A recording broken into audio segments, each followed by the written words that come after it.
In Major League Baseball, you could dream with no limits. You could become your hero. Steal the show. Or even start a new club. You could meet the moment and exceed the hype. You can write a new chapter of history and let your city dream again. This is anything can happen. Welcome back to Hack Job. Today, we're with the Gilberts. Okay, guys, are you ready to see your new kitchen? Let's go. Take a look. Oh, there we go. It looks amazing. You didn't do anything. We just put Bud Light on the counter. Exactly. It totally opens it up. We gave it a fun vibe. Clearly, this is a room people want to hang out in. It's the sure sign of a good time. Just right taste of Bud Light. Here we go. The landscapers are here. Nice. And Bernard hits one to left field. And it's way back. Far back. Tell it bye-bye, baby!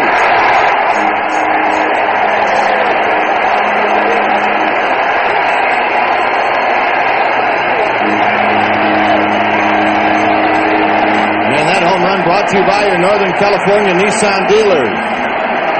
They wanted to get the crowd into the game early. Bingo!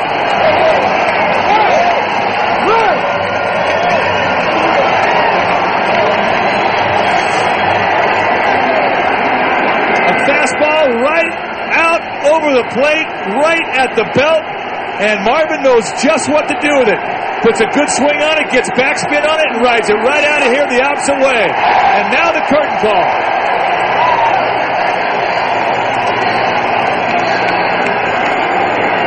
A can of Old Bay, a dock worker from Locust Point, a doctor from Sinai, a hairdresser from Patterson Park, and a firefighter from Glendon. There's a fourth grader from Friendship Academy, and a lacrosse star for Boys Latin, a Catholic priest, and an Orthodox rabbi, a grandma from Dundalk, and a drummer from Hamilton.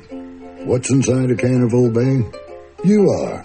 Old Bay. For 75 years, it's been the can that connects us. Travis Ishikawa hits one into right. The Giants win the pennant.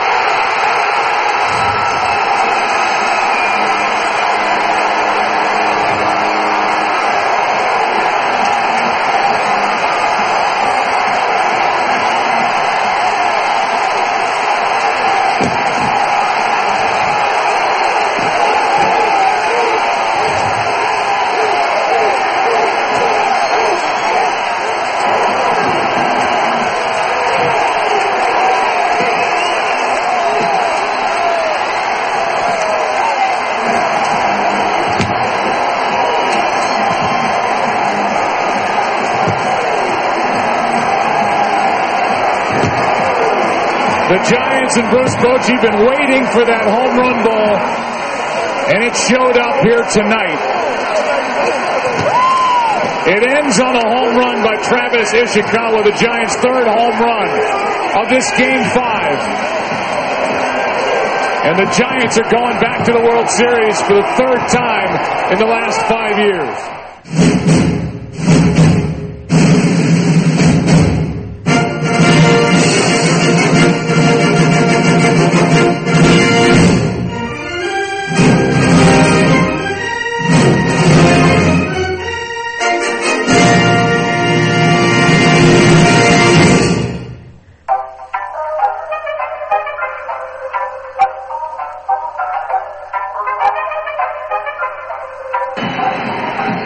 The next 2-2. Davis to left and will hit. Oh my! It's gone! Santa Maria!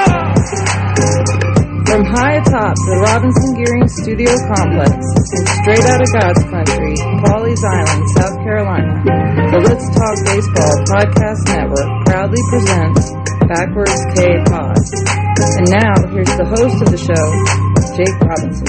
I never move in slow-mo. Welcome to my dojo. Those other parts are so-so. I'm chill like bro, yo. Focus like a GoPro. Ripping up this promo. Check out the scoreboard. Preach some throwing no-no. Going, it's going, it's going. Yo, it's gone. Your heart just stopped. Cause Jake got strong and mighty. Undefeated, I mean it. Pull up the pot, scroll it down and read it. Written, produced, directed, and mixed. Dog on on your lips and Ozzy Smith backflips. Pick a tip, eat a tip, get on to it. I got ridiculous pods without forcing it. You sit at home crying like a girl while I spread the gospel around the world. Yo, the pods are written behind tracks that mix it smooth with the groove to make ears wanna listen. Had a little gut and a rhythm to back it up. Another show to my name, now watch me stack them up. You think another white rap back, but this ain't no act jack. My hobbies are rhymes, I'm trying to be black, but that about time to come out. Call the show BKP and let me turn it out. Yo, name change the state born in 71. James, you know what time it is? I'm packing them guns. Your experience, I've been a witness to glory, and that's why I collect ball players and their stories. You heard? So, once again, back is the incredible, the pod animal Jake the Snake Robinson from the Let's Talk Baseball Podcast Network. I'm coming out of Pawleys Island, South Carolina. Half podcast machine. Back in the Captain Kirk chair. Shields down, photons up. Prepare to engage on this week's digital audio program that I call Backwards K-Pop, where we collect ball players and their stories. What's cracking, C-Meds? What's good? Welcome back into JoJo for yet another scintillating edition, Chapter 132, in a grassroots baseball pod spanning the globe. BKP, you freaks. It's your boy, Reverend Snake Robinson, back on the mountain, preaching the baseball gospel, opining the seams. I got your hook up. Holler if you hear me. And look, let's get it out of the way. It's been a rough week for me. I had a small stroke in my sleep Monday night. My motor functions are a little off. Sometimes my mouth isn't quite working well with my brain. My hands they're not good. I can't write right now. And honestly, I've been trying to do a show all week. I've been doing over and over. I've done like 9 takes of this show. And I'm not going to put out a total trash performance. I'm starting to feel a little better today. So this is like take 9. We're going to see if this works out today. And this is how I'm going to have to get everything back. You know, just practice. So I need you guys to bear with me. My speech is a little fucked up. But I'm going to give you what I got. And it's time to get this show back on the road. This has only made my resolve more stronger at this point. I am fully intent on coming back and doing these shows to the best of my ability. And I'm going to flood the market with just a bunch of shows. I'm in like Tupac mode right before he died. Because I don't know what tomorrow brings. I don't know if this is going to come back and happen to me again. I'm on a lot of medication right now. But my intention is to get as many of these shows out as I can in the next whatever time I got. So, I'm coming off a week-long self-imposed sabbatical. I hated missing my turn of the rotation, but in the long run, I think will serve me well for the marathon of a 2024 MLS season, which is now a 7th complete. And I kind of needed it as I've gone over 3 years straight of doling out these shows without a break. I mean, look, the MLB network doesn't even give you that kind of commitment to his game. Freaks. And for better or for worse, whether you love me or loathe me, I think it's fair to say I'm a man of passion, bringing an up-tempo pace to my presentation. People always say, you should do what makes you happy. But I like to amend that thought. You should really do what you're great at. Whatever your God designed you to be. Because all things being the same, this podcasting is a lot of work. And I ain't always happy. But this is what God created me to do. This is the one thing in life I've always been great at. But in order to be great, I had to do some self-inventory and realize I needed to have a sit on a bench and refuel. And then all that other stuff happened. So I did what I needed to do. Even through the self-absorbed, narcissistic side of my personality has been wreaking havoc on my psyche all week. I don't like being away from the studio. I'm glad I did it, but I'm also glad to be back before this congregation this week. Please bear with my language and my, if I slur my words or whatever. I'm not the best, speaker there is anyway, but I try to give you my best. And, I may be a little slurred for the next couple weeks. Just hang in there with me. But I feel good for another 3-year run at this shit. My batteries have been recharged. So let's ride this some bitch like a 3-leg camel, okay? I would never charge you nerds for the baseball content here at BKP. Information is power, and I literally dream of a planet full of empowered cements. No Patreon, no Twitch, no pay-to-play bonus shows or content. I'd rather you invest in your family and loved ones than a stupid baseball pot. But if you enjoy the content, by all means, click a follower and subscribe icons. Share with your cement buddies. Support our sponsors, Budweiser, Old Bay, and Labros Hand Cleaners. Rate and review me as you see fit. All these things, they bolster the show's profile, enhance us on Google search programs, and they help me to feed the cat. And speaking of cats, I'm joined as usual by my felonious feline of a co-host, my boy Gunner, who's all hopped up on catnip tea right now, ready to load up our BKP time travel steam diesel and get us on our way to our baseball adventure this week. So, with that being said, let's get you stragglers to clear the platform here at Terrapin Station. Kiss and hug your loved ones goodbye, and get yourself squared away in one of our expensive lounges or private box cars. As I look to the west of Terrapin, we can see right down the left field line into our open, beautifully manicured real grass toolbox ballpark. Our BKP 9 have taken the field. The pitcher has completed his warm-up tosses. The catcher has gone down to second. The infielders are throwing the ball around the diamond. And the umpire has called play ball. So that is my cue to call all aboard. As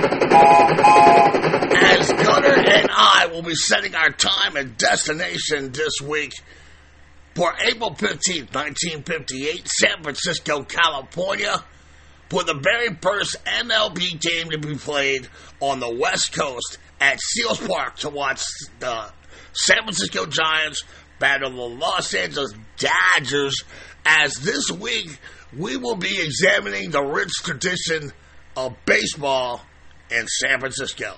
So, hurry, step right up. Take off your shoes, kick up your feet, open your kimonos. Ladies, if you want to rip those bras off and shove them in your purse or something, let the girls hang. We don't judge. Do what you gotta do, boo. Everybody get comfortable as Gunner picks up the necessary quantum speeds he needs to hit 1.6 on our analyzer spectrum to open up these anomalic wormholes bending baseball space and time.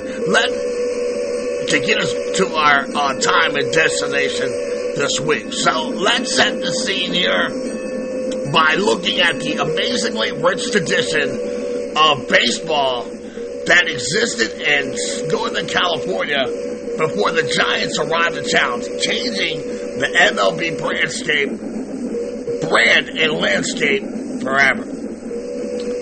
And even though the Giants organization has won 3 chips in the past 14 years, the fans have seen rough days and hard times. There were the cold, windy days out of the stick, the hapless teams of the 80s and 90s, as well as 1 year of Sidney Ponzone in the rotation, 2 years of Armando Benitez in there as a goddamn closer, and I'm here to tell you, as an Oriole fan, no fan base should have to ever suffer the indignity and embarrassment of that. But the history of baseball in San Francisco is like no other. Going all the way back to the 1860s, when the fans used to discharge loaded guns while in the stands.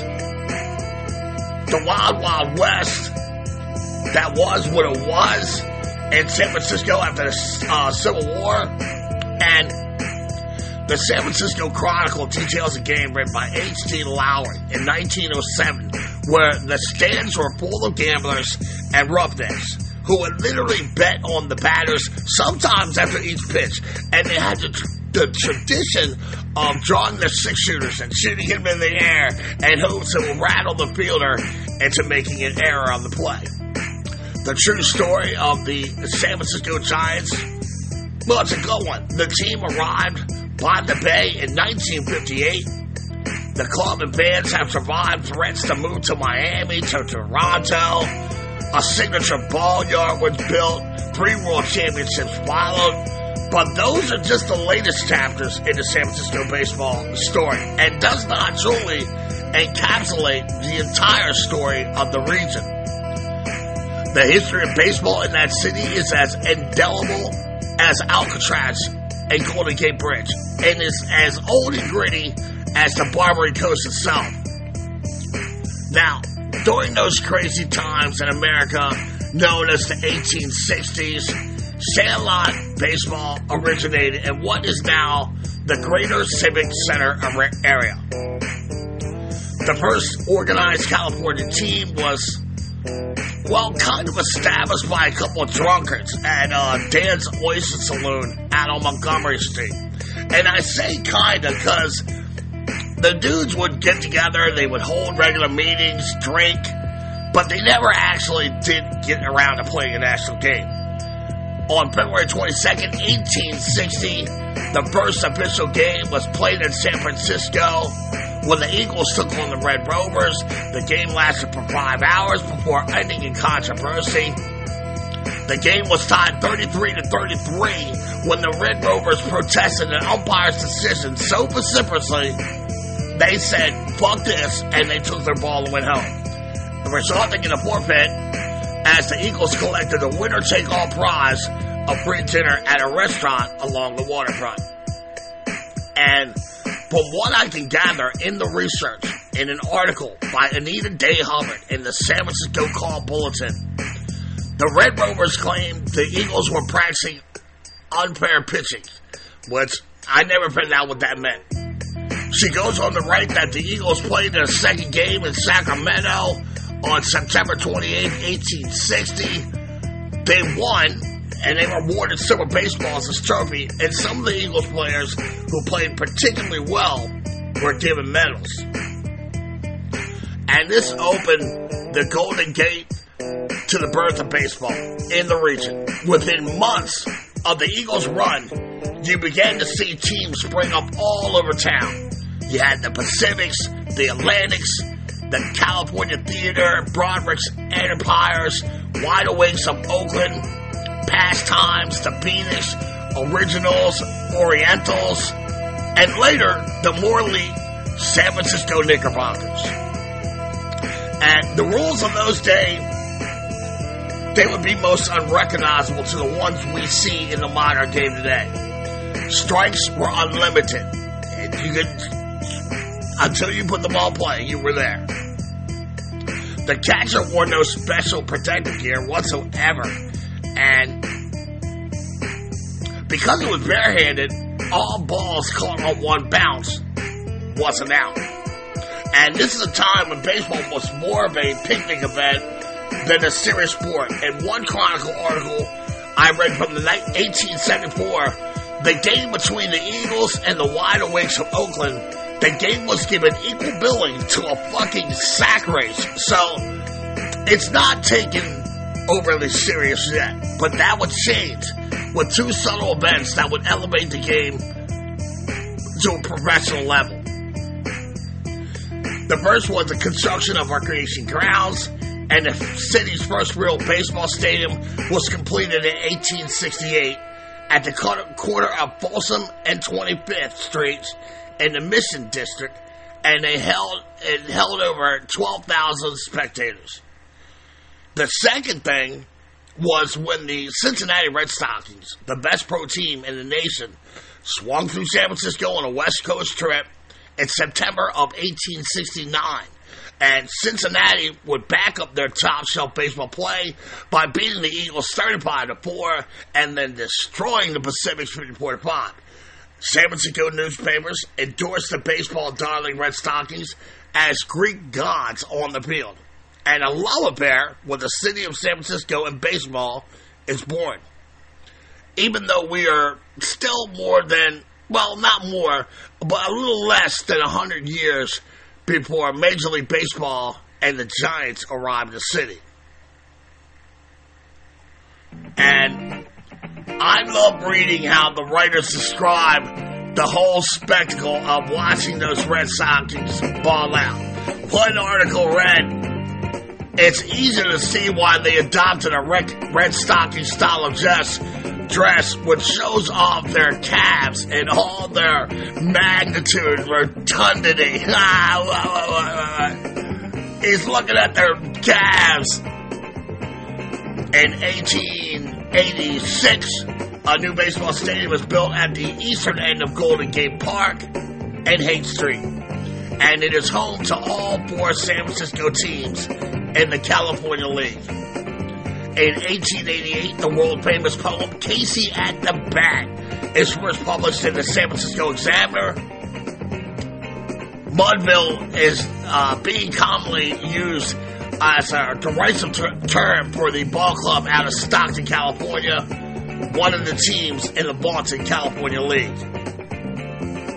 And when Cincinnati left San Francisco, it whetted that town's appetite for their own world-class play, and so for many years, from 1879 to 1902, San Francisco teams played in the more competitive California League. The league folded in 1902, which gave birth to the Pacific Coast League and the San Francisco Seals. In 1903, the PCL was formed, superseding the now defunct California League, and the 6-team league. It consisted of ball clubs in San Francisco, Oakland, Sacramento, Los Angeles, Portland, and Seattle. And in order to open up spots in Portland and Seattle, the Pacific Coast League was forced to drop its affiliation with Major League Baseball. And they compete head-to-head with the Major Leagues and the Pac Northwest affiliates in those cities. By 1904, the PCO prevails as the superior league, and they were able to establish their foothold with the majors. San Francisco's PCL debut game took place on recreation grounds at 8th Street in Harrison. The team was christened the San Francisco Stars, and they finished off their inaugural season by finishing 4th place with a 107 and 110 record. And we think of the PCL and the old Seals with such reverence and regard today in the baseball conscience. But the Seals were almost decimated by the 1906 San Francisco earthquake. Their home stadium, the Central Park, was reduced to ash as a burn to ground at the corner of Market and 8th Street.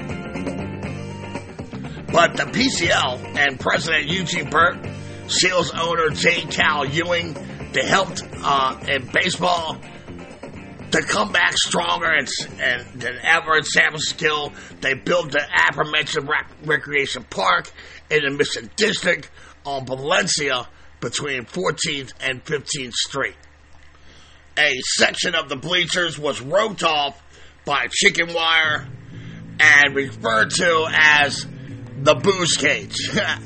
And the admission price to the booze cage entitled each fan to the choice of either a sandwich or a shot of whiskey.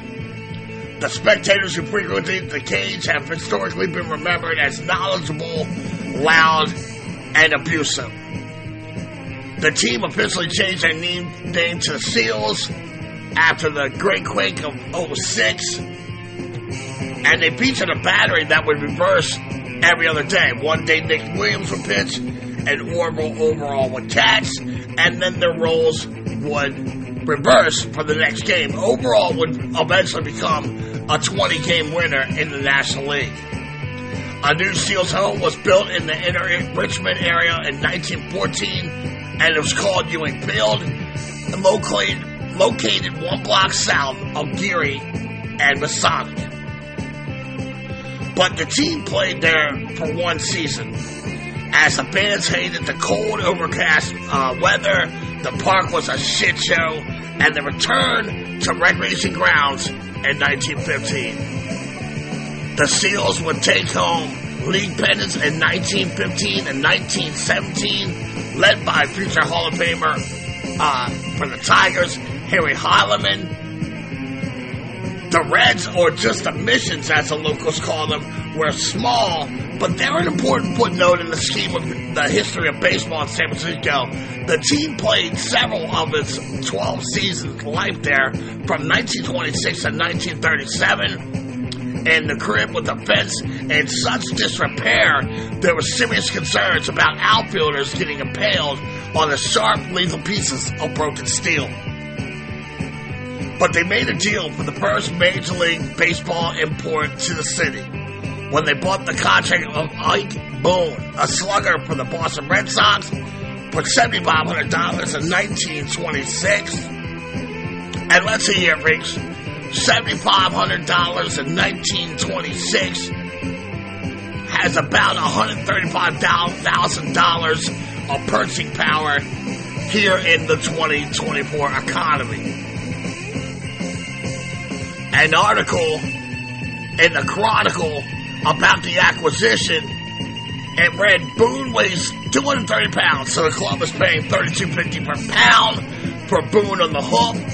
And if he can bust the ball up against that bench as expected, then he will be money well spent. In 1929, while playing for the Missions, Boone hit .407 with 323 hits, including 55 home runs in a 198-game season.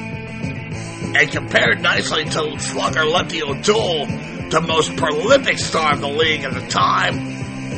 O'Doul played for the Seals that year, and he hit .378 with 33 home runs and 48 stolen bases.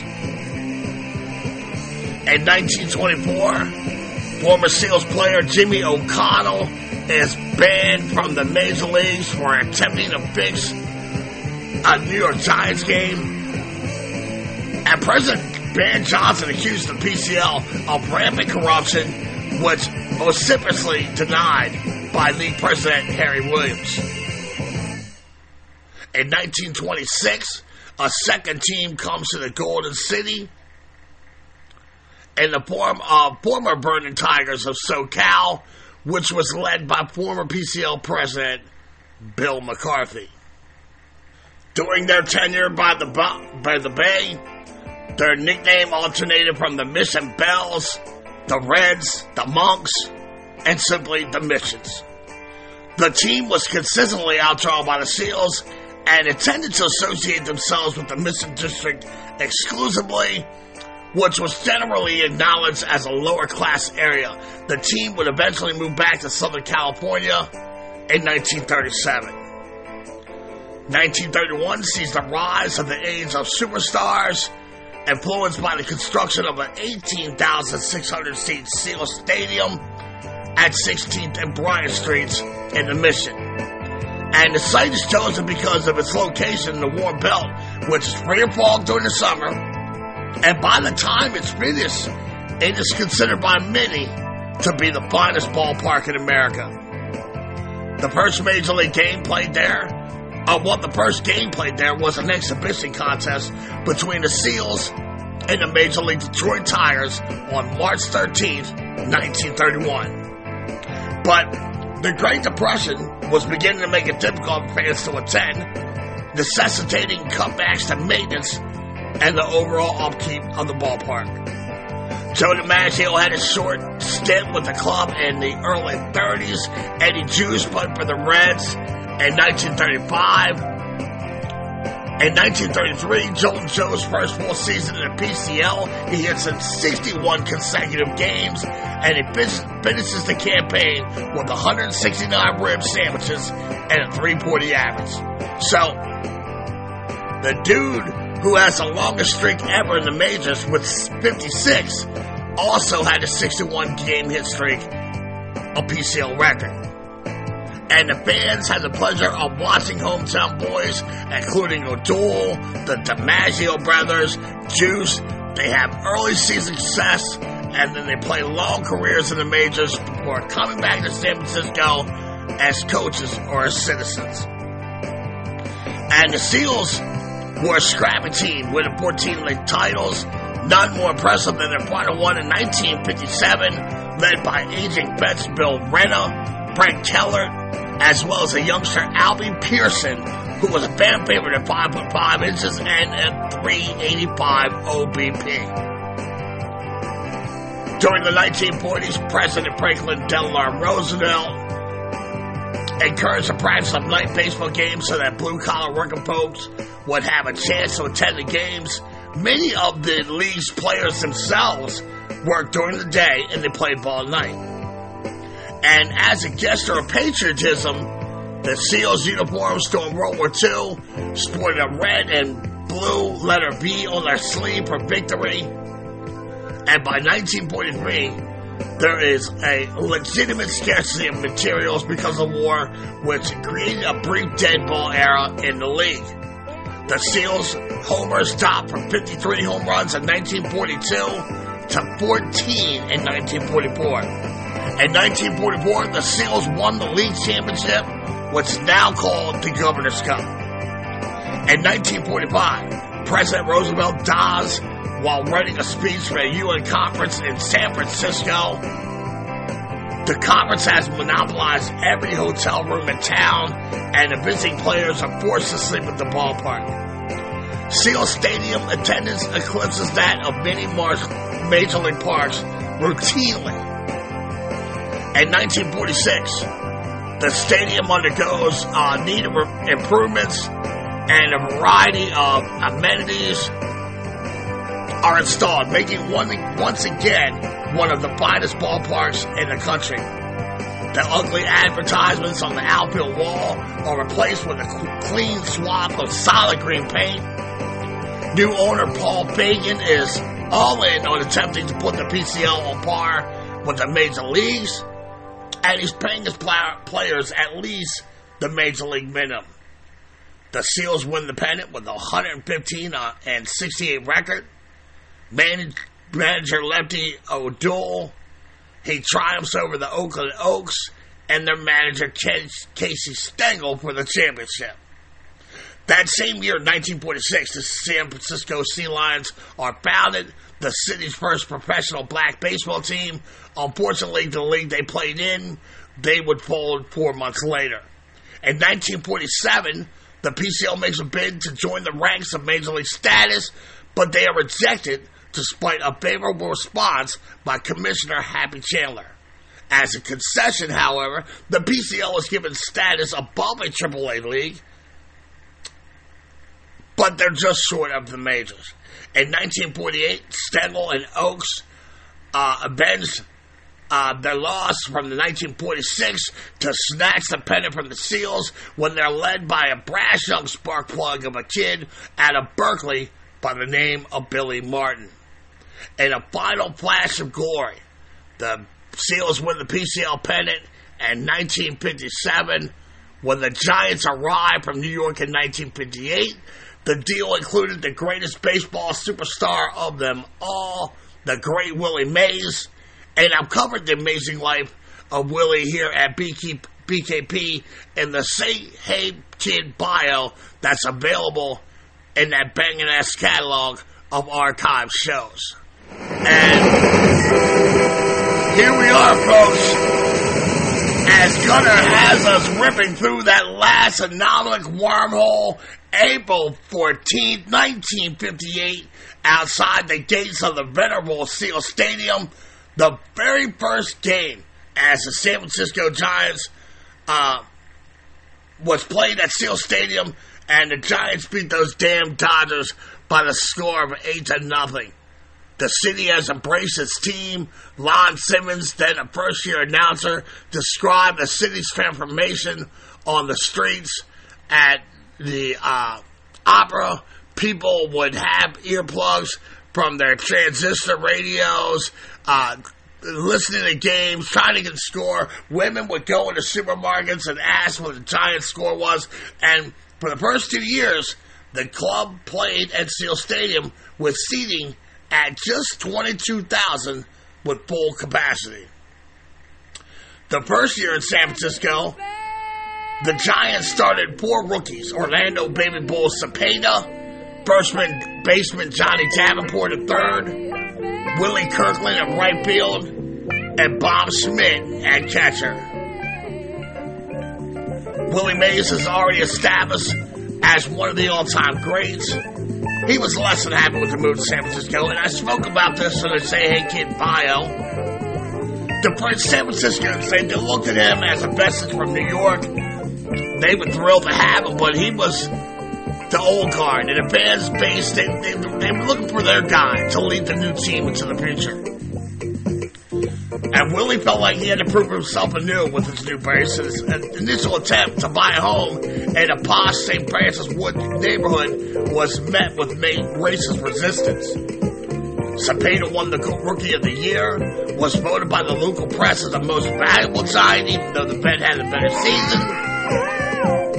And 1959 would be the last season in Steel Stadium. The Giants are first place with 8 games remaining, but they are swept by their rival Dodgers at Steel Stadium, then lose 4 of the next 5 games, destroying their pennant aspirations. They do receive a silver lining in the season when Willie McCovey joins the club in July, and he goes 4 for 4 in his debut versus Robert Roberts and the Philadelphia Phillies.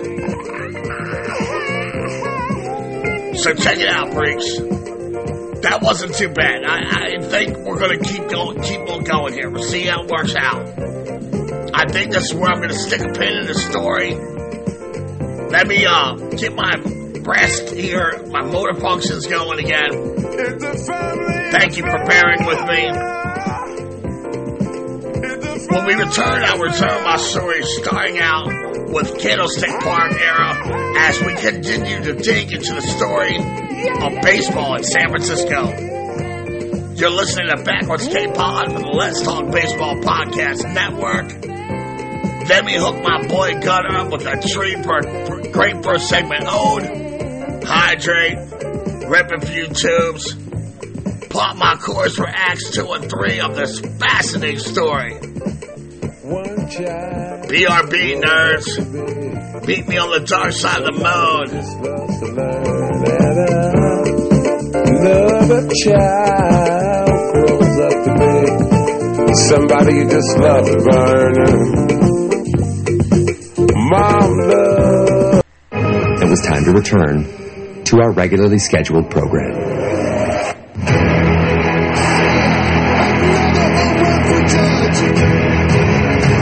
Up into the air goes Tatis, and he robs him of a home run. Walk-off grand slam by Bobby Witt Jr. What a play by Baez. Are you kidding me?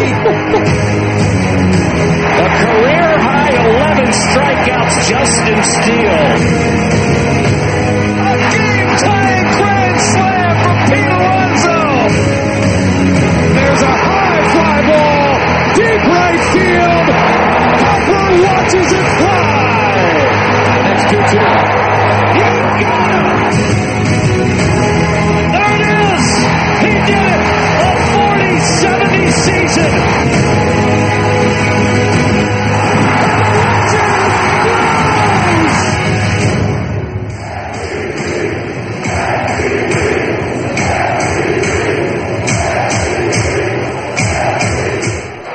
And he hits one high. He hits one deep. McCovey called. Out of here.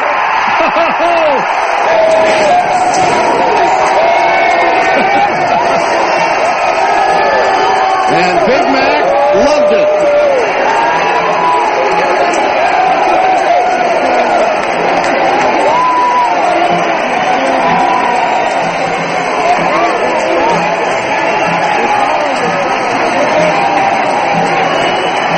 Well, they can put a number up on the splash hit sign now.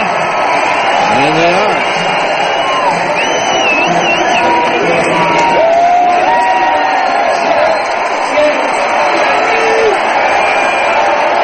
There it is.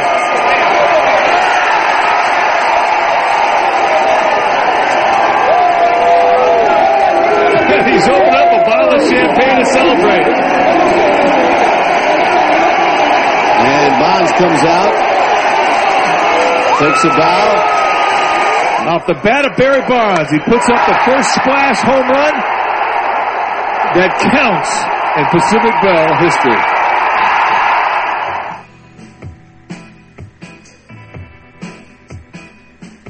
Howdy, y'all. This is Big Tex Gage Gein, executive producer of Backwards K Pod. In Texas, we do everything big. After football and golf, there's probably nothing I love more than going fishing and enjoying a good crawfish boil. The only thing I dislike about going fishing is the lingering odor it can leave on your hands afterwards. Well, the Fish and Hand Cleaner is an all-natural liquid soap perfect for overpowering fish and bait odors from your hands. I can't tell you how many times I've eaten steamed crabs, lobster, shrimp, crawfish, and then washed my hands with regular soap, only to touch my eyes half hour later, and my face begins to melt off due to the damn Cajun Old Bay spices. Well, we also have a hand cleaner specifically formulated to use after eating shellfish and other seafoods. Perfect for cleaning spicy, smelly hands after a Texas-sized seafood feast. In these cases, don't settle for anything less than our crawfish hand cleaner, our crab hand cleaner, or the fishing hand cleaner. An ingenious trifecta of natural hand soaps developed and owned by a disabled Navy veteran. He and Jake have a true connection as they were boot camp shipmates all the way back in 1989. So he is family, folks. And one thing we do here at the Let's Talk Baseball Podcast Network is look out for family. So you can support two grassroots companies by two former shipmate Navy vets. Crushing big bowls of shellfish or fishing on the banks of your favorite river while you listen to BKP. Sounds like a great day. You know, in fact, hey Ma, where are my poles? I'm gone fishing. There's also a buffalo wing hand cleaner in development as we speak. To check all of the incredible products of this great company, you can go to www.crawfishhandcleaner.com or call the home offices at 713-588-0290. That's 713-588-0290 to support the grassroots company that supports your grassroots podcast show. That's crawfishhandcleaner.com or 713-588-0290 to prepare for your summertime shellfish feast or that fishing trip you're planning. crawfishhandcleaner.com. Saves no earned runs this postseason, and it's all on him. Here's the 0-2. Right down the middle, struck him out, one away. And the Giants are 2 outs away. Hard hit, but right-hand Renteria. He may be the MVP. 2 out. Here it is. Struck him out. And for the first time since 1954, the Giants are world champions.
Rising up to paradise, I know I'm gonna shine. Okay, nerds, welcome back to the Let's Talk Baseball Podcast Network, and this is Backwards K-Pod, where we collect ball players and their stories. And this week, I've been talking about the rich baseball tradition in San Francisco. And while we all as Seamans recognize the San Francisco Giants as one of the stalwart teams of not only the National League, but all of Major League Baseball, they're a team that has only been part of that city for 66 years, but their love for the game goes back shortly after the Civil War. And I've spoken a little bit about the Giants in their first two seasons in Seal Stadium when they first moved to San Francisco in 1958, as Gunner has us racing down the tracks headed to Candlestick Park era. And let me just give you a character profile of Seal Stadium, or as the locals called her, the Queen in Concrete. She was built in 1931 at a cost of $1.250 million. $1.250 million in 1931 has a spending power of around $26 million today, or somewhere around Paul Goldschmidt's yearly salary. It held the smallest capacity of any Major League Park the first 2 years, as it could only seat around 24,000 people fully packed. The largest crowd ever in Seal Stadium occurred on April 25th, 1958, against those goddamn Dodgers, when the Queen of Concrete held 23,192. The Seals' departure resulted from the MLB's expansion westward as the New York Giants displaced them. The Mission Reds, who also played there, who I mentioned in the first segment, were also tenants of Seal Stadium from 1931 to 1937 before moving to LA and becoming the Hollywood Stars. And in a strange twist of fate, they wound up sharing Wrigley Field in Los Angeles, and they too would eventually be displaced by the MLB's West Coast shift of expansion. It was located near Ham's Brewery in downtown San Francisco, and a grocery store now sits on the site of the once proud crib. And that was at the corner of Bryant and 16th Streets. So, you can launch your drones, set the course for 37 degrees, 46 feet, 0 inches north, by 122 degrees, 24 feet, 33 inches west, and hover that sumbitch over where the once Queen reigned. It was a grass surface ball yard. It had rather large dimensions. It was originally 340 feet down the left field line. In 1958, when the Giants got there, it was lengthened to 365 feet. Left field power alley, you're looking at 375 feet. Deep center was 410 in 1958, shortened to 400 in 1959. Right center field is a shot, 397 to clear the wall. And right field pole was 385 feet in 1931, but was shortened to 355 in 1958 and 350 in 1959. She lived a short-lived but memorable life, when at the age of 27, she was demolished just months after the completion of Candlestick Park. And my boy Gunner has coming through the time-shifting wormhole and the baseball universe to April 27th, 1960, for the first game ever at Candlestick Park, where the San Francisco Giants will reside for the next 39 years. This community here is called the Bayview Hunters Point, and has an incredible diverse history throughout this great experiment we call America, and she has experienced multiple shifts in geography, demographics, and economic metrics over the course of the past century and a half or so. On the south side of the port was once marshland and grass fields along the water's edge, yet as the city begins to boom, especially during the gold rush of the mid-1800s, the population and industries began to spill over into the previously undeveloped area south of the city. Initially, the primary industry brought to the point was slaughterhouses, which would not only produce packaged meat, but it also became a source of wood, wool, and fertilizer. In 1868, city officials had a written ordinance banning slaughterhouses within the city limits. These businesses began popping up within Bayview Hunters Point, and it provided a major increase in low-wage job opportunities south of the city. But after the Great Quake of 1906, there was sudden decline in demand for slaughterhouses, and a new industry took hold in the community, and that was shipbuilding. The first permanent dry dock along the Pacific coast of mainland America was located at the point, which provided even more job opportunities, which ostensibly brought more people in from the city. As America entered both world wars, the U.S. Navy invested heavy in the bustling shipyards down at the point, as there was high demand for large Navy warships for the Pacific Fleet. This increased demand for labor brought an even more dynamic shift in the demographic makeup for Bayview Hunters Point.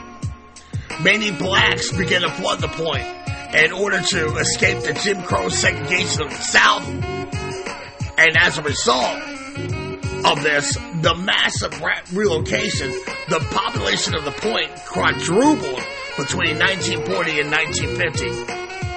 As World War II came to an end, the point is now a majority black community. Many of the white workers and residents began to find homes elsewhere, and the community eventually became segregated, with little new businesses or population growth being experienced. But in 1958, the community sees opportunity. Community, that's a hard word to say right now. I hadn't seen it.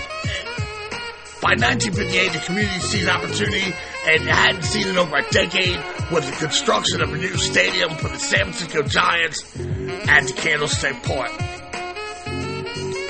The stick was initially designed to hold 43,000 spectators and injected life into a stagnant community that was battling unemployment following the downturn on the slaughterhouses and shipbuilding yards. 2 locations were originally proposed. One was downtown and one at Candlestick Point. The site for Candlestick Park was purchased at a cost of $2.7 million, as the city already owned an adjoining 31 acres. So that's about $300 million today in 2024. Construction of the reinforced concrete stadium began in August of 1958. And from the jump, the stadium was engulfed in controversy as it was being constructed, including complaints from nearby neighborhoods and a grand jury investigation and construction delays from the Teamsters Union. And it was a mess. It was a fucking mess. There was a lot of corruption running rampant. I'm not going to get fully into it, but it was a mess. Now, the Giants had hoped to open the stadium for the 1959 season, but all the delays had pushed the opening back a year. Named after its location on the point, they played their first game there on April 12, 1960 against the St. Louis Cardinals. With a seating capacity of 42,553 spectators, the grandstand extended from behind home plate down the first and third base lines and around the pole in left field and into center field. The upper deck extended down the first and third base lines from behind home plate, and a small section of bleachers was located in right center field, and the scoreboard was located above the batter's eye in center field. Original stadium dimensions were 330 feet to the left field pole, 420 feet to center field, and 335 feet down the line and right.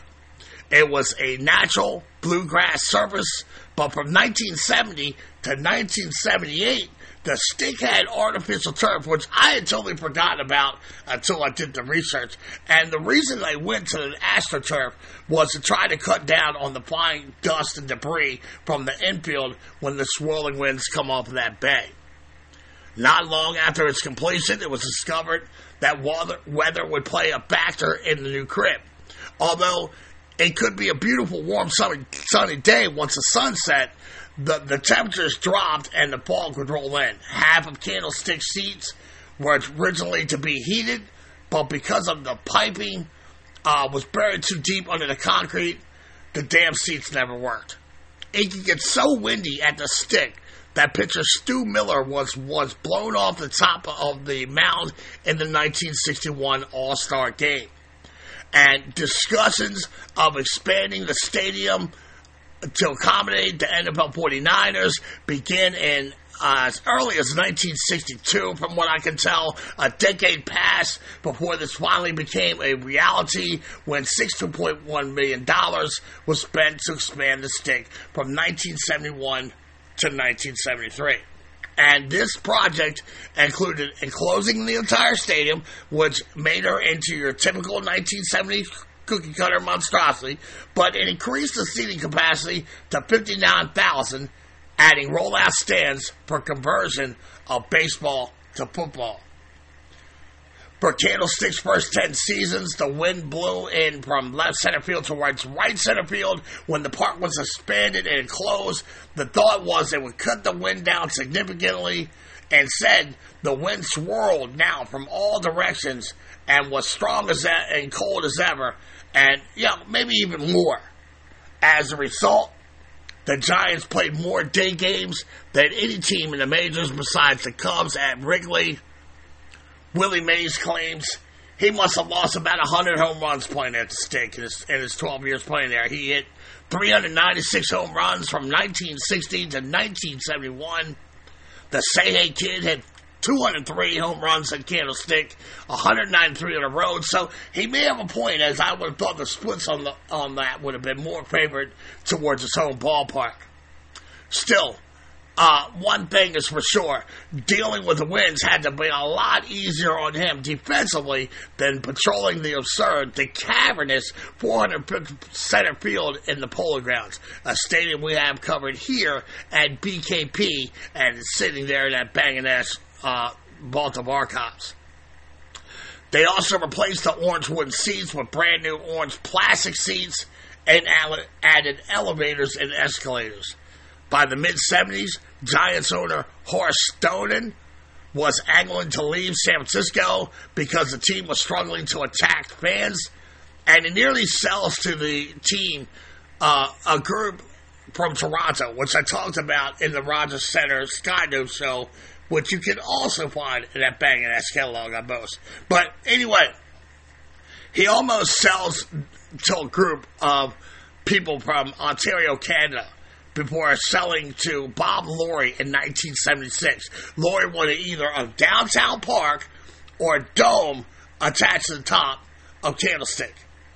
And in retrospect, of course, neither of those demands were met, even after Mayor Dianne Feinstein proposed adding a dome to stick in 1985. Instead, $35 million was spent on improving the multi-purpose crib by adding a new scoreboard, more concessions, and luxury box suites. In 1994, they added a new dugout box seats along the first and third base lines, bleachers, and left field. A new scoreboard, a foghorn was also installed, and it would sound every Giants home run. And for the most part, Candlestick remained like that throughout the Giants' tenure. The close of the crib, it did help reduce the wind factor coming off the bay.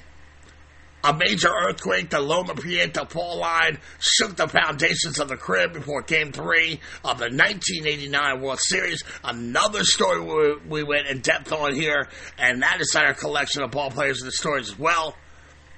Candlestick stood strong during those terrifying moments as the whole Bay region was looking forward to the Oakland A's and Giants getting after it.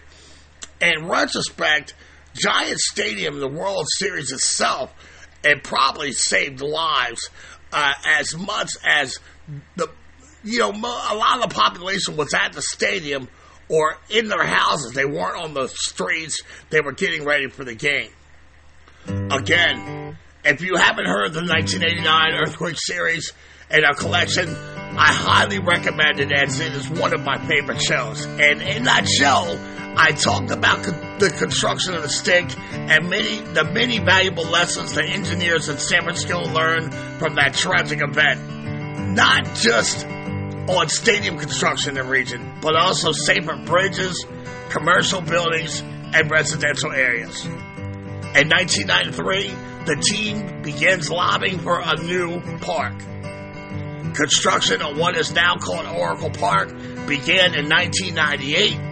The last Giants game, the stick, was played September 30th, 1999. The 49ers remained tenants till 2014 when they moved into their crib, Levi Stadium in Santa Clara, California. And the last home run hit of the stick was Giants outfielder Marvin Bernard. The stick was home to many great teams and players throughout her existence, and hosted 2 MLB All-Star games and World Series, 8 NFC Championship football games, countless other sporting events, as well as the Beatles' last live appearance as a band in 1966.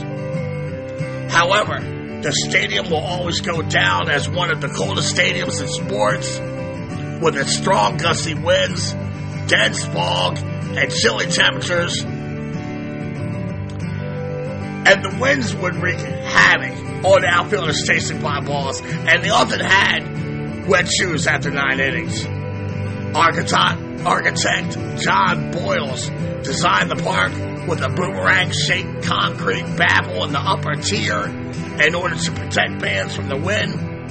But much like the heated seats, the design was flawed, and it didn't hit Boyle's vision. It was located at 602 Jamestown Avenue, so set your drones for 37 degrees, 42 feet, 49 inches north by 122 degrees, 23 feet, 10 inches west, and you'll be hovering over the coast of Candlestick. Before Candlestick met her demolition demise in 2014, Paul McCartney performed the last scheduled event inside a 54-year-old crib on August 14th, 2014, 40 years after the Beatles famously performed before their last live audience as a band. Demolition began in November of 2014 as workers began ripping out the seats. In January of 2015, the developers withdrew a request to implode Candlestick as Super Bowl halftime entertainment. Instead, mechanized structural demolition was favored over implosion amidst dust control concerns. The demolition project was expected to be complete by March of 2015, but it was not completed until September 24, 2015. And that, my Seaman friends, is the story of Candlestick Park. And if I can get you freaks loaded up on our time travel steam diesel, I'll have Gunner get us back to 2024 and the current home of the San Francisco Giants, the glorious Oracle Park, located at 24 Willie Mays Plaza. 37 degrees, 46 feet, 43 inches north by 122 degrees, 23 inches, 21 feet west. 23 feet, 21 inches west. And of the 30 current ballparks in the major leagues, this is one on my bucket list. This is the one on my bucket list. Her charm, character, and breathtaking views can only be rivaled by very few ballparks in the majors. And like I told you, the Giants at one point flirted with the idea of moving to Toronto in 1976, but Bob Laurie come along, he bought the franchise, and was true to his word of keeping the Giants in San Francisco. When the proposed dome over Candlestick proposal it fell through, referendums for financing the construction of a new ball club had failed in 1987 and 1989. The residents in nearby neighboring San Jose and Santa Clara also rejected ballots for a new crib. The future of the Giants in the Bay region was beginning to look bleak again, as officials in Tampa Bay were lobbying the team to move there, and the White Sox were another team Tampa was leveraging to get a baseball team, and we covered that in the Guaranteed Rate show, sitting there in that banging Kellogg. I love how these shows are just bleeding into one another. But I digress. So, you have the Giants in serious survival mode. Tampa is sending seductive love letters. They have a state-of-the-art stadium called Florida Suncoast Dome, which would eventually be called the Trop, and just waiting to arrival. And to be fair, as much as I love the Trop, it is better than Candlestick Park. I think. I don't know. That's a good question. I'm thinking about that one. Anyway, I'm going a little sideways here. Thankfully, for the city of San Francisco, the Giants fans and their legacy, as well as the baseball universe, the Giants did not emigrate to Tampa when the team was purchased by Peter Magawan in 1993.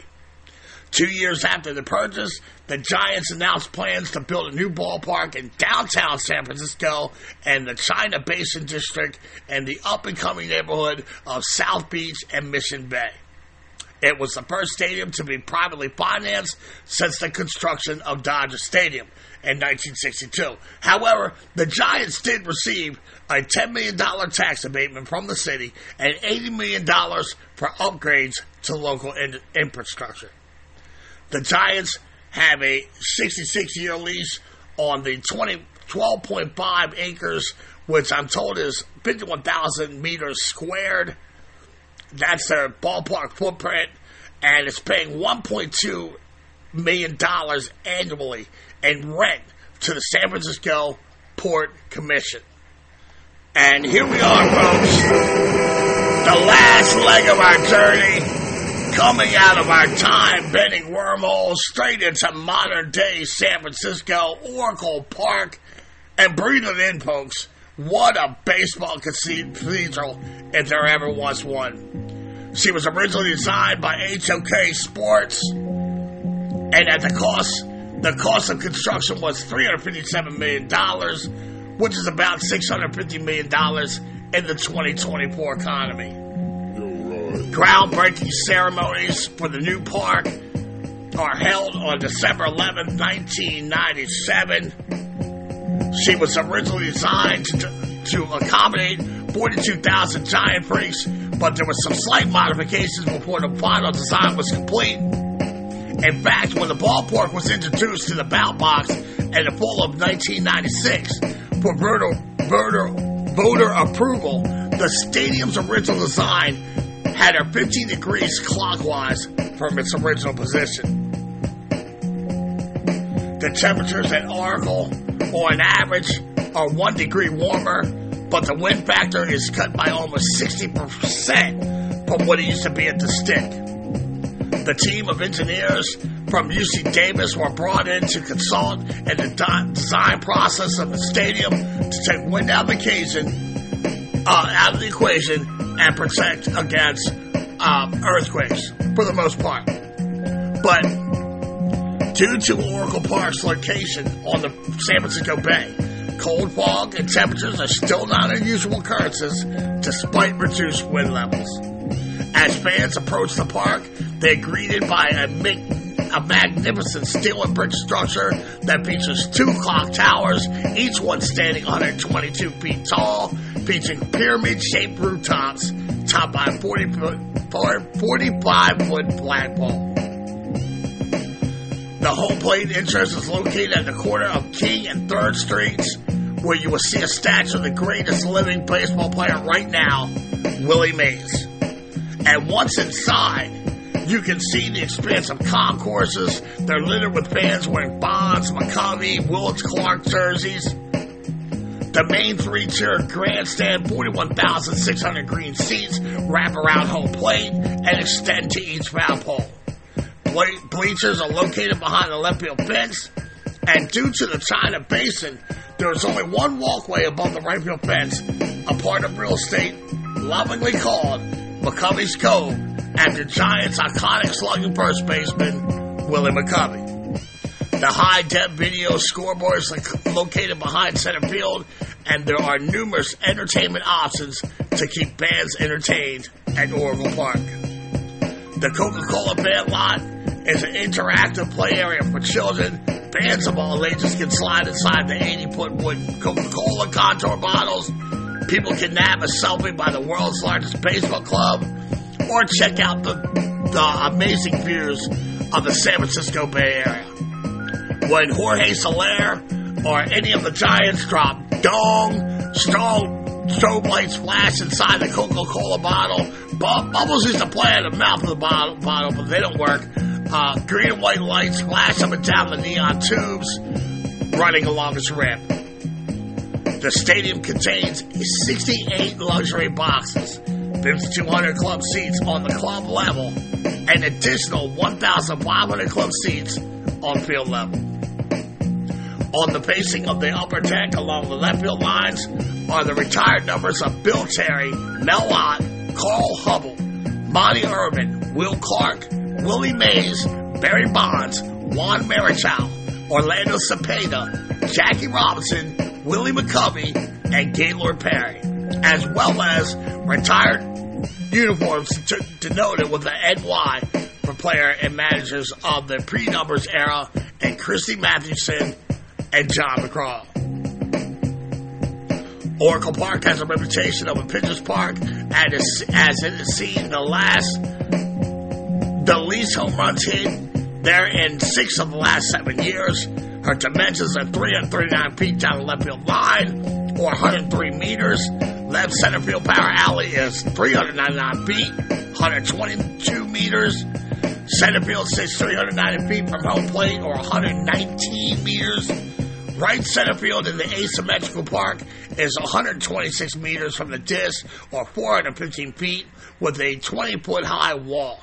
And it's 309 down the right field line, or 94 meters, with a 24-foot high wall in honor of Willie Mays. And that 309 feet is the shortest home run distance in all of the National League, and only Fenway Park's 302 to the pesky pole is shorter in all of baseball.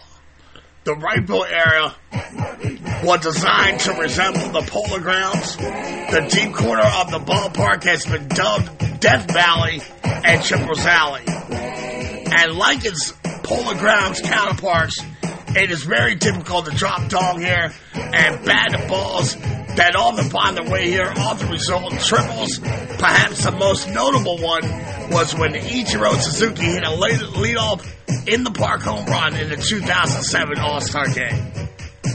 And beyond that right field wall is McCovey's Cove, and they keep a running count of smash hits, home runs. Barry Bonds has the most career splash hits, as you expect. He has 35, and he's the only player to have 2 splash home runs in the same game. The running tally is kept on an electronic counter on the right field wall. Todd Hundley of those damn Dodgers was the first visiting player to accomplish a feat on June 30th, 2000. And Curtis Granderson, Luis Gonzalez, Cliff Floyd, and Max Muncy are the only visiting players to do it twice. Carlos Delgado and Adam LaRoche are the only visitors to do it 3 times. On September 3rd, 2022, Big Poppy David Ortiz becomes the first American League slugger to get his balls wet. Since the only AL players to follow suit have been Mitch Moreland, Adam Dunn, Rougned Odor, and Shin-Soo Choo. And the last player to get his balls wet was Patrick Bailey last month off of Zach Gallen and the Snakes. Since their grand unveiling upon the baseball universe, there have been few changes to Oracle. Prior to the 2019 season, the Giants replaced the video scoreboard in center field with one of the largest in baseball. The 4K video board, it covers 10,700 square feet, which I'm told is 1,625.803 square meters. At the conclusion of the 2019 World Series, the team moved the Bullies from the left field and right field foul grounds to behind the center field and right center field fence. Their reasoning was twofold. As first off, in the interest of safety for the players, watching a third baseman or a shortstop track fly balls over pitching mounds and rubbers, it always made me wince. And the second reason was to at least alter the perception and potential for more home runs in a certain parts of the outfield, most notably Triples Alley and right center field. The move reduced the dimensions of the outfield fence and left field from 404 feet to 399 feet or 121.62 meters, and center field from 390 feet to 391 feet or 119.18 meters for all of my international listeners who don't use that crazy-ass American system of measurement. The alterations reduced seating capacities by approximately 650 seats. Now, my one gripe about Oracle is corporate naming rights. Now, I've told you guys before, for me, when you take a beautiful retro jewel box crib in a salute to Polo Grounds and then you slap some corporate entity to it, it diminishes it. It should be named Willie Mays Park, period. End of fucking story. That's just how I feel. Some people may not feel that way, but that's just me. And this beautiful retro stadium that sits honorably along McCovey Cove and the China Basin has already had 3 corporate sponsor names attached to a brief history of the yard. On April 3rd, 1996, it opened as Pac Bell Park, when the telephone company Pac Pacific Bell, based in San Francisco, purchased the naming rights for $50 million for 24 years.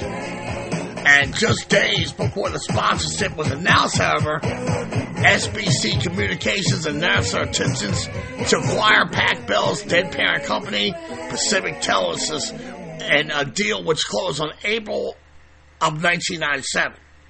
SBC eventually stopped using the Pac Bell name for marketing, and it reached an agreement with the stadium to change the park's name to SBC Park on January 1st, 2004.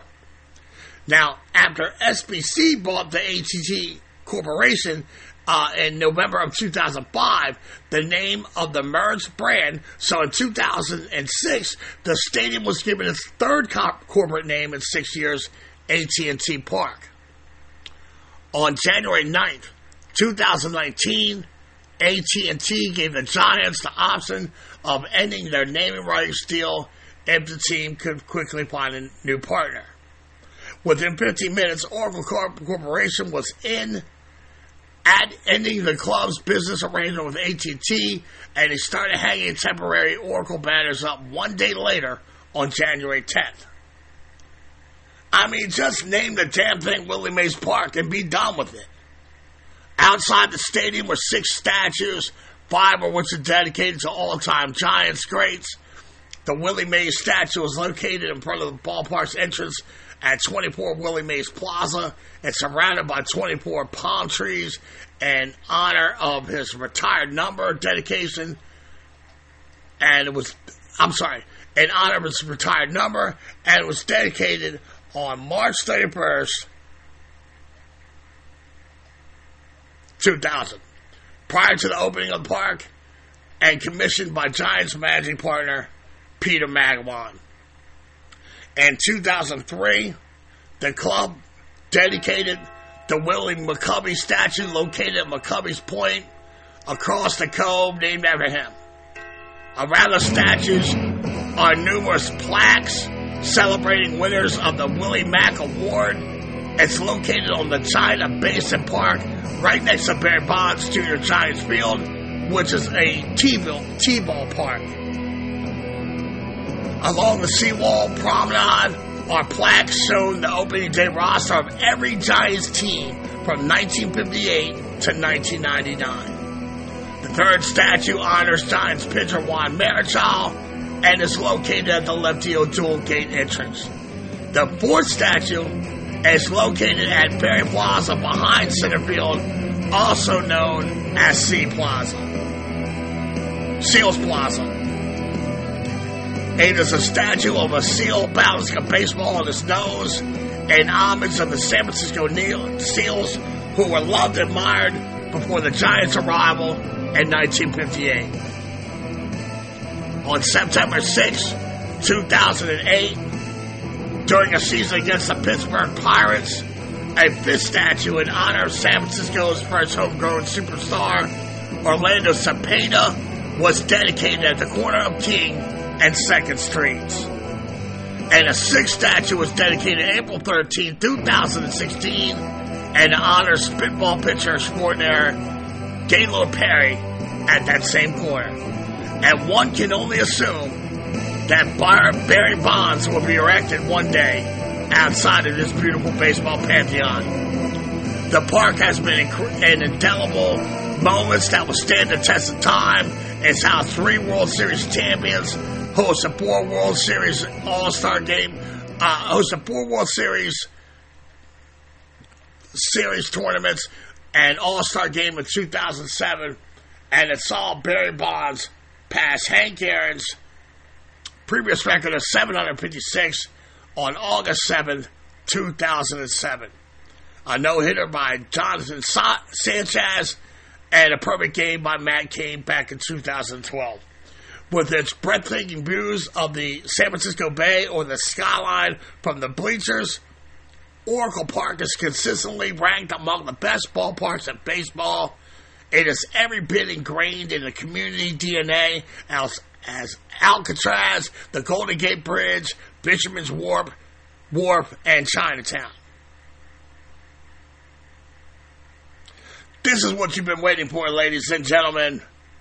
This is the history of baseball in San Francisco. I'd like to thank you guys for checking in this week. Thank you for bearing with me and my shitty fucking, dialect here. I'm doing the best I can do. I'm going to keep pushing. This is good practice for me. This will get my motor functions back to working the way it should be. So I just ask that you bear with me for the next couple weeks.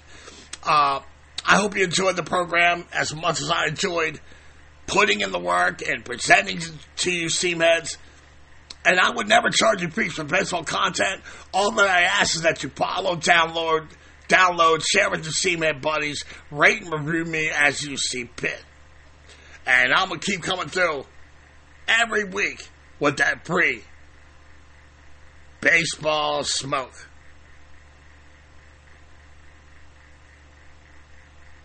And I'm going to keep it consistent like Joe Votto. I like to serve you Seamheads. I love to serve you guys. If I'm ever unworthy of you, I will gladly hand you my sword, and you can punish me as you see fit. Check me out on YouTube and TikTok, under the Backwards K banner. You can find me on Twitter at @back_K_podcast. You can email the show at backwardskpod@gmail.com. Or you can always find me chilling with my crew at the Let's Talk Baseball Podcast Network Facebook group page. And with the history of baseball in San Francisco show getting smaller and smaller in my rearview mirror as my felonious feline of a co-host Charlie Huntons gets us back to Terrapin Station. Hopefully in one piece that cat's all hopped up on catnip tea. We should be good. But with San Francisco getting smaller and smaller, I now turn my attention to I never say die baseball hydra. I reach under my kimono, I grab my katana blade, and I chop the head off that beast, only to see 2 more baseball topics appear in its place. Next week, I decided to resume the construction in the Negro Leagues wing of our collection of stories So next week we're going to do a deep dive into the life and times of the one and only Cool Papa Bell. Maybe one of the fastest players to ever run 90 feet. I'm really looking forward to that. I hope you join me for that Cool Papa Bell bio. I got to get out of here. I want to watch Skeens go against the Cubs. It's going to be one of the most watched games of the year this year. But you pretty excited to know the deal. Cool Papa Bell, that's another story for another pod here at Backwards K Pod, where we collect ball players and their stories. I think I accomplished my goals. It feels so good to be back in the Captain Kirk chair. I'm honored to be your fearless leader. Thanks for hanging in there with me. Bitty must see. I came. I saw. I gave him 9 innings to shut the fuck up. Thank y'all for coming out. God bless and win the day. And like my big boy Shea Hillenbrand told me in our one-on-one sparring session in the dojo a few years back, you go to hell, Lady Pettit. Me and my dude Charlie Guns, we're throwing up our Gunnar Henderson jaw. That's our number 2s. As in, peace. Cool Papa Bell next week, nerds. Thanks for hanging in there with me. I'll be better next week, I promise. See ya.